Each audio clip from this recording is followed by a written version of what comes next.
अलका आज पूरे गांव में खुशी से दौड़कर घर घर जाकर अपनी खुशी जाहिर कर रही थी और गांव के लोग भी उसकी खुशी में शामिल हो रहे थे। मौसी, आपको पता है आज मेरे भैया का फोन आया है। वो इस बार राखी पर घर आने वाले हैं। उन्हें छुट्टी मिल गई है। पूरे 3 साल बाद मैं अपने भैया के हाथों में राखी बांधूंगी। हाँ बिटिया, मुझे पता है। पिछले 3 साल से तेरा भाई विजय जंग के मैदान में ही होता है और तू उसे राखी भेजती है।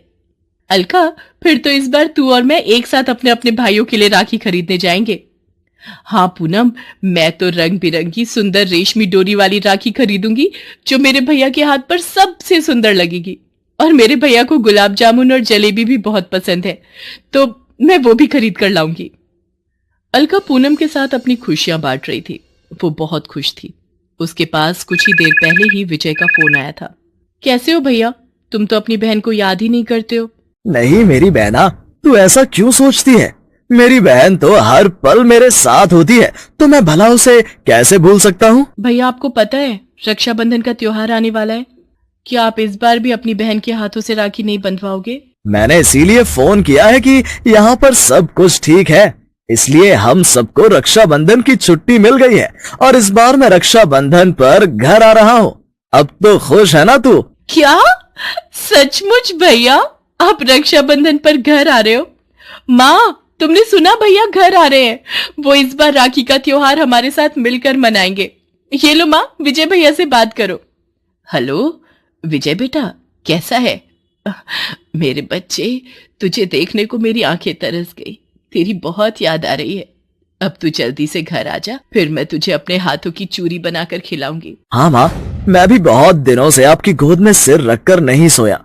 मैं भी आपसे मिलने के लिए बहुत बेताब हूँ। फोन पर बात करते करते विजय और उसकी माँ दोनों की आंखों में आंसू आ जाते हैं। पूनम राखी खरीदने बाजार निकल चुकी थी और वो अपने भैया विजय के लिए सुंदर सुंदर राखियां खरीद रही थी।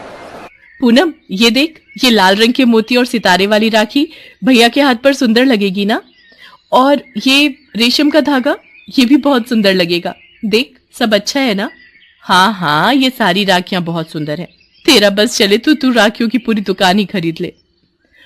तो और क्या, इतने समय बाद मैं अपने भैया को अपने हाथों से राखी बांध रही हूँ और मुझे मेरे भैया दुनिया में सबसे प्यारे हैं। राखी परसों सुबह की है। तेरे भैया कल रात तक आ ही जाएंगे। हाँ, वो मुझे बोल रहे थे कि आज रात ही घर के लिए निकल पड़ेंगे। अब तक तो उन्होंने सामान भी बांध लिया होगा। विजय, मेरा सामान तो मैंने पैक कर लिया है, पर तूने अभी तक सामान नहीं बांधा। हमें 1 घंटे बाद ही यहाँ से निकलना है। हाँ बस हो गया, मैं बैग बंद कर ही रहा था। विजय अपने दोस्त अनिल से बात कर ही रहा था कि तभी उसके वॉकी टॉकी पर एक कॉल आता है। जी सर, बिल्कुल सर, हम तैयार हैं सर। आप बिल्कुल भी चिंता मत कीजिए, हमारे साथियों को कुछ नहीं होगा। ओके सर, मैं अभी सबको ये इन्फॉर्मेशन दे देता हूँ। क्या हुआ विजय? सर क्या बोल रहे थे? तुम्हारे चेहरे पर इतनी चिंता क्यों? सब ठीक तो है ना?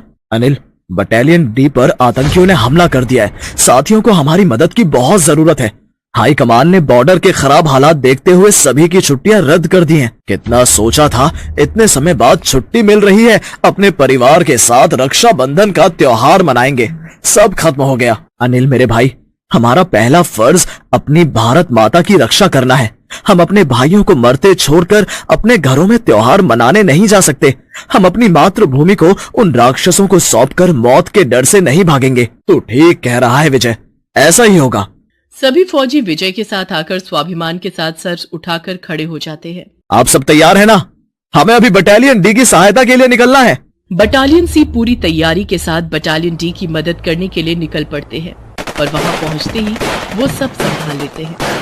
जंग छिड़ जाती है, बमबारी होती है। दोनों तरफ से धुआंधार फायरिंग हो रही थी। देखते ही देखते पूरी रात निकल जाती है और सुबह होते ही भारतीय सेना विजय का झंडा फहरा देती है।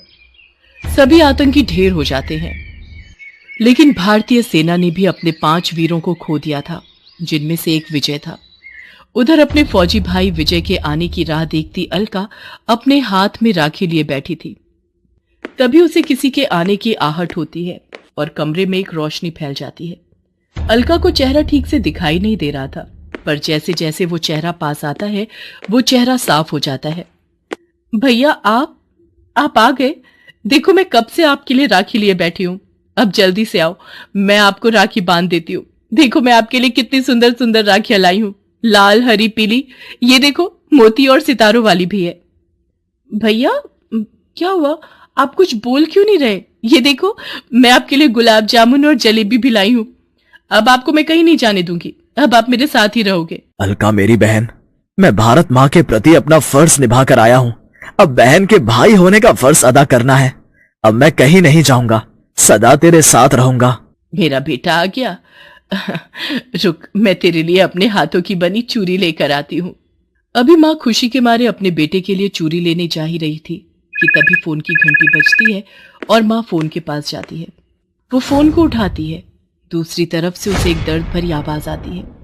उसकी आंखें फटी की फटी रह जाती हैं और गला सूख जाता है। उसके रोंगटे खड़े हो जाते हैं। बॉर्डर से सूचना मिलती है कि उसका बहादुर बेटा शहीद हो गया है। माँ के हाथ से फोन छूट जाता है। वो विजय की तरफ देखती है। विजय भी राखी बंधवाता हुआ माँ को ही निहार रहा था और फिर वो मुस्कुराते हुए गायब हो जाता है। भैया कहाँ गए? आप कहाँ हो भैया? माँ भैया कहाँ गए? तेरा भाई अब कभी नहीं लौटेगा। वो मातृभूमि के लिए शहीद हो गया है। वो अपने भाई होने का फर्ज निभाने आया था और फर्ज निभाकर चला गया। विजय भैया। अलका अपनी मां से लिपटकर रो पड़ती है। वो अभी भी अपने हाथ की उस राखी को देख रही थी जिसे बाद में वो अपने भाई की फोटो के